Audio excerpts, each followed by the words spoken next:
Hello everybody, I'm Ben Lessaff, General Manager of REC TEC Grills, and I want to take this opportunity to not only thank you for your purchase of the REC TEC Bull, but also welcome you to our REC TEC family. We're going to be going over the assembly procedure today and going over how to put this grill together, and giving me a hand is going to be Jody Flanagan, who's our Marketing Director.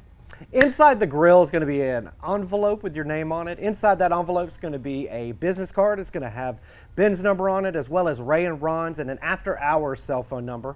Of course, the office number will also be on that card. So if you guys have any questions, do not hesitate to give us a call, okay? You ready, Ben? Let's get going. Let's do it.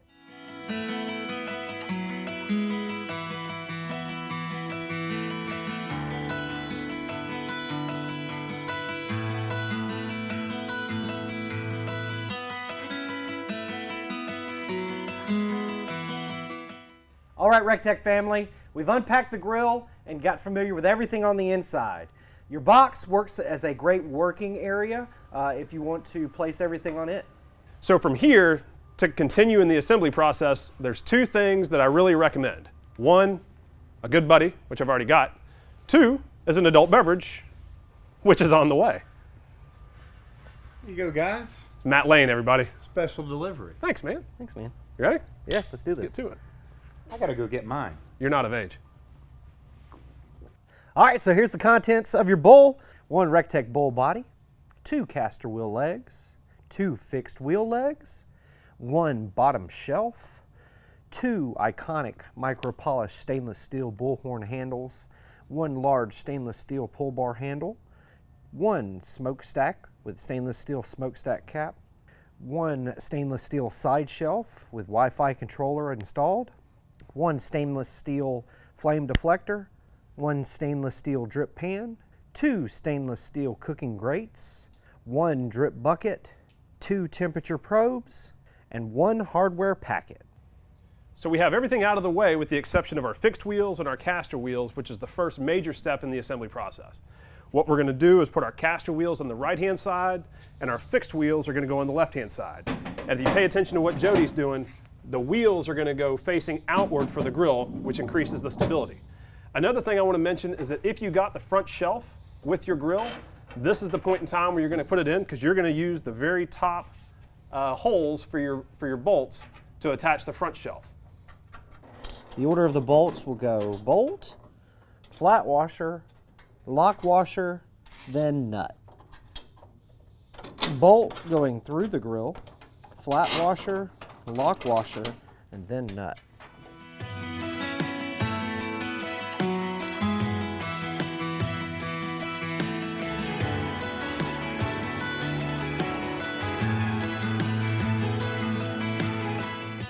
So now that we have our legs put on, we just hand tightened the hardware. We've got our bottom shelf in place. Once we have the bottom shelf in place and all the bolts started, then we're in a position where we can go ahead and tighten everything down.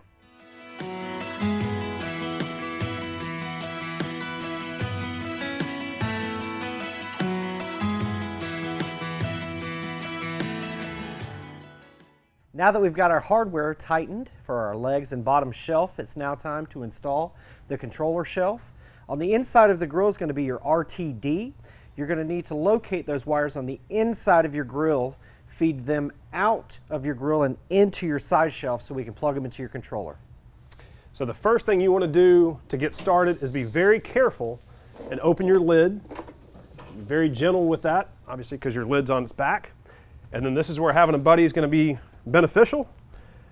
Jody's going to hold the shelf, and then he's going to feed the bolts, and I'll tighten the nuts from the inside of the grill.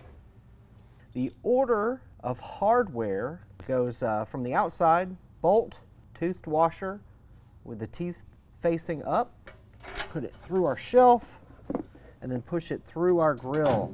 From the inside, another toothed washer with the teeth facing the barrel, a lock washer, and then a nut.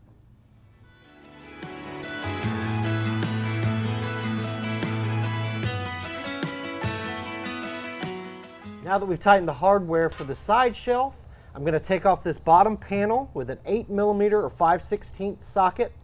Ben is going to feed the RTD wires from the inside of the grill, out of the grill, into the controller shelf, and then I'm going to plug them into the back of the controller.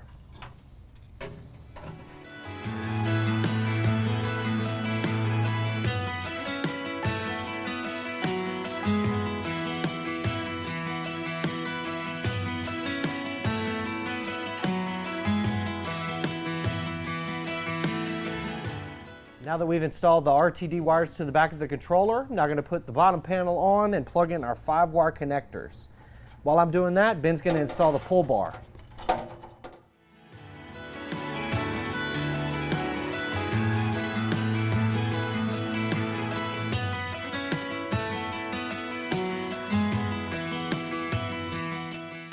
All right, so we're almost ready to stand the grill up, but before we do that, we need to put on our bullhorn handles. The hardware for that is actually already threaded into it, so we'll just back that out, put them on, we'll be ready to stand the grill up in no time.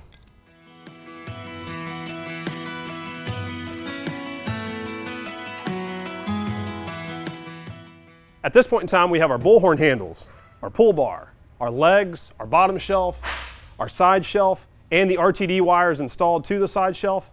We're ready to stand the grill up. If you've been flying solo up to this point, I really recommend getting somebody to help you. You put the beers away for a couple of seconds because you're going to need a hand. Now the last part of this assembly, I'm going to be putting on the smokestack. I'm going to shove the bolts through and Ben's going to tighten them in from the inside. So the order of hardware for the smokestack goes bolt, flat washer, lock washer, nut. We've got everything put together. The assembly process is now complete. We're about ready to go ahead and do our burn-in. The first thing you want to do is take about a half cup of pellets, which is the equivalent of a small handful. Go ahead and put those in the fire pot in the very bottom of your grill. What we're going to do is go ahead and turn the grill on. We're going to hit the power button. We're going to set the grill for 400 degrees. You also have your light switch, which is controlled by this red toggle switch, and you have a lens inside the grill. This lens is dishwasher safe. If you ever go too long without cleaning it, you can always soak it with some oven cleaner for about 24 hours. It'll come out looking close to brand new. To get this lens out, all you do is just pry up from underneath it. You don't need any tools to take this out. And to put it back in place, you have a scalloped edge at the bottom. That goes right underneath the light, snaps right back in place. Jody's going to put our deflector shield in. The big notch goes towards the back of the grill. The small notch goes towards the front.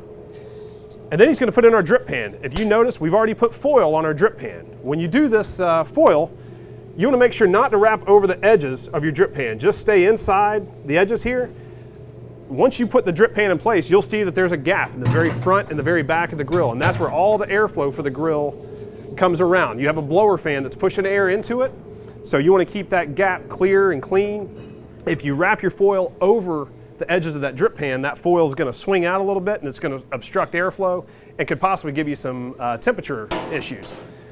The last thing he's going to put in here is our grates. Jody's already cleaned these. He just washed them in the sink with some just water and just a regular detergent. Nothing too abrasive. And then the last thing he's done is put on our bucket. A lot of people with the bucket will line it with aluminum foil or put a glass jar in it just to make it easier to clean down the road. From here, grill's running. We've got it set for 400. We're ready to close the lid. We've got some pellets in our fire pot. Jody's filling up her hopper. The point of putting the pellets in the fire pot is to give that fire pot something to burn. We have an auger tube that goes from the hopper into the fire pot, and right now there's no pellets in there. It's just going to cycle air through until the pellets that are in your hopper wind up in the fire pot. So we're in essence priming the fire pot with that handful of pellets. Pretty shortly we'll see some smoke coming out of our smokestack. Once it gets to 400, we're going to set the egg timer for about an hour, let it burn in for 1 hour at 400 degrees, and the purpose of that is to burn off any manufacturing oils that have accumulated on the metal throughout the course of manufacturing. Starting to see some smoke out of it. If you have any questions with the assembly of your grill, let us know. We're here to help. You have, like Jody mentioned earlier in the video, an envelope that had a business card that has personal cell phone numbers of myself, Ray Carnes, Ron Cundy, both of our owners, as well as an after hours number. All of our email addresses are on there, so anything that you need, we urge you to let us know. And we really appreciate you watching the video. We hope you got a lot out of it, and most importantly, we really appreciate your business and want to welcome you to the REC TEC family. And make sure you follow us on social media: Facebook, Instagram, Pinterest, Snapchat, and YouTube.